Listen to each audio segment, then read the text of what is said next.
Hi friends, வணக்கம். இந்த வீடியோவில் சூப்பரான ஒரு கிராமர் பார்க்கலாம். ஃப்ரேசல் வேர்ப் அப்படின்னா என்ன? வேர்ப் நம்மளுக்கு தெரிஞ்சது. ஃப்ரேசல் வேர்ப்னா என்னன்னு பார்ப்போம். ஃப்ரேஸ் அப்படிங்கிற வேர்டுக்கு மீனிங் என்ன அப்படின்னா சொற்றொடர் அப்படின்னு அர்த்தம். சொற்றொடர்னா என்னது? ஒன்றுக்கும் மேற்பட்ட வார்த்தைகள் இருந்துச்சு அப்படின்னா அது சொற்றொடர். ஃபார் எக்ஸாம்பிள் இப்போ பாருங்க, இப்போ வெறும் வேர்ப் புட் நான் எடுத்துக்கிட்டேன். இது வந்து put put put V1 V2 V3 மூணுலையுமே சேம் ஸ்பெல்லிங் தான். இப்போ புட் அப்படின்னா போடு அப்படின்னு அர்த்தம். ஆனா அந்த புட்டு கூட ஒரு ப்ரிப்போசிஷன் நான் ஆட் பண்றேன், ஆன் அப்படின்னு வச்சுக்கோங்களேன்.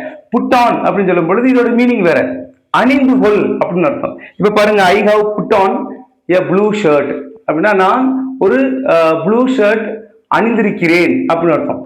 அதே மாதிரி பாருங்க, கால் கால்னா கூப்பிடு, ஆனா இதுக்கு பின்னாடி கால் ஆன் அப்படின்னு சொன்னோம்னா இப்போ இது வந்து பாருங்க 2 வேர்ட்ஸ் இருக்கா, அப்ப இது வந்து ஒரு ஃப்ரேசல் வேர்ப்.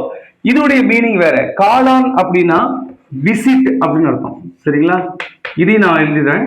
புட் ஆன் அப்படின்னா வியர் அப்படின்னு அர்த்தம். கால் ஆன்னா விசிட் அப்படின்னு அர்த்தம். இப்போ இன்னொரு வேர்ட் சொல்றேன் பாருங்களேன், கால் ஆஃப். கால் ஆஃப், கால்னா கூப்பிடு, ஆனா இது கூட இந்த ஆஃப் அப்படிங்கிற ப்ரிப்போசிஷன் ஆட் பண்ணோம்னா கால் ஆஃப் அப்படின்னா கேன்சல்ட் அப்படின்னு அர்த்தம். சரிங்களா? ஃபார் எக்ஸாம்பிள் ஒரு சென்டென்ஸ் பாருங்க, his sister's marriage was called off due to dowry அப்படின்னா அது அவனுடைய சகோதரியுடைய திருமணம் வரதட்சணை காரணமாக நின்று விட்டது அப்படின்னு அர்த்தம். கால் ஆஃப் அப்படின்னா. இப்போ கால் ஃபார் அப்படின்னு சொல்றாங்க, நிறைய நம்ம யூஸ் பண்றோம். இந்த கம்பேட்டிட்டிவ் எக்ஸாம்ஸ் ஆனா அறிவிப்பு வருது அப்படின்னா கால் ஃபார் பண்ணிட்டாங்க அப்படின்னு சொல்றாங்கல்ல.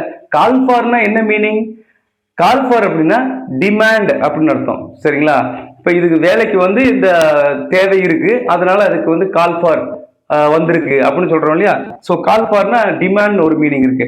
அதே மாதிரி பாருங்க, இங்க பாருங்க, லுக். லுக் அப்படின்னா வெறும் பார் அப்படின்னு அர்த்தம். ஆனா இப்ப இது கூட நான் ஒரு ப்ரிப்போசிஷன் ஆஃப்டர் அப்படிங்கிற வேர்ட் நான் ஆட் பண்றேன். ஆஃப்டர்னா பின்னால அப்படின்னு அர்த்தம்.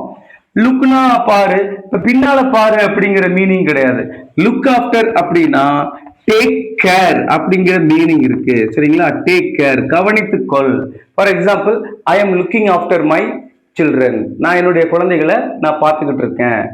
சரிங்களா? கவனிச்சுக்கிட்டு இருக்கேன் அப்படிங்கிற மீனிங்.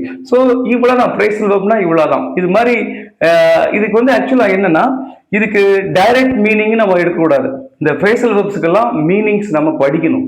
நிறைய புக்ஸ்ல வந்து நம்ம எக்ஸசைஸ் புக்லாம் கொடுத்துருப்பாங்க. அதோடைய மீனிங்ஸை வந்து டிக்ஷனரியில ரெஃபர் பண்ணி பார்த்து அதை கரெக்டாக யூஸ் பண்ணணும்.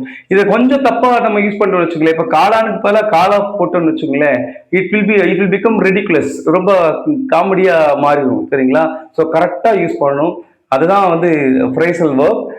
தேங்க்யூ. இந்த வீடியோ பிடிச்சிருந்தா லைக் பண்ணுங்க, ஷேர் பண்ணுங்க, மறக்காம சப்ஸ்கிரைப் பண்ணுங்க. நன்றி.